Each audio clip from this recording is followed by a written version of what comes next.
សកម្មភាពចេញលេងសាលាបឋមសិក្សាស្ដាយកន្លែងភាសាថ្ងៃហ្នឹងមកមើលសូរិនគាត់ឈឺមករៀនអញ្ចឹងហើយក៏តាមមកមើលដើម្បីបញ្ចុកបាយបញ្ចុកថ្នាំ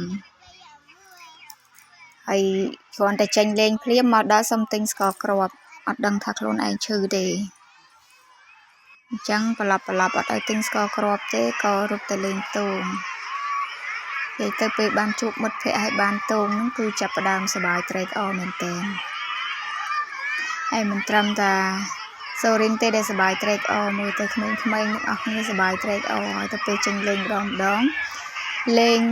ឡើងហុយដីទលោមតែម្ដងនេះហោដៃគូឡើងអត់ទាន់បាននេះបានហើយឥឡូវគេបានដៃគូគេមកជិះជាមួយគ្នាដោយសារដៃគូហ្នឹងគាត់មៀតជាងដល់ពេលអញ្ចឹង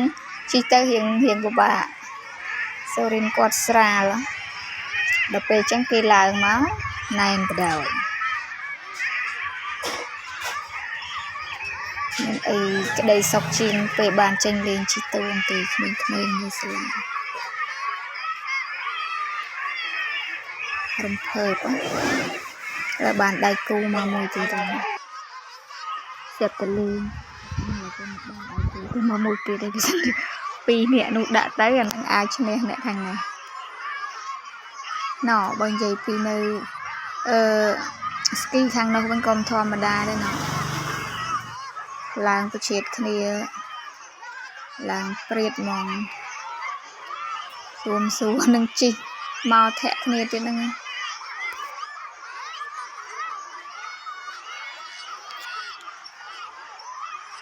ដូរគូម្ដង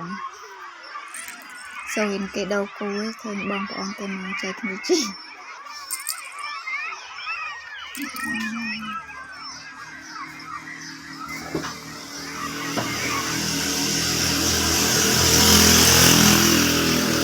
បកលេងទៅមើលអ្នកវល់ជុំនោះក៏សប្បាយមិនធម្មតាដែរគឺកំពុងតែសប្បាយវល់ជុំមកម្នាក់នោះវិញកាប់មុខចុះពីលើស្គីចុះមកម្ដងជាទេសភាពរត់លេង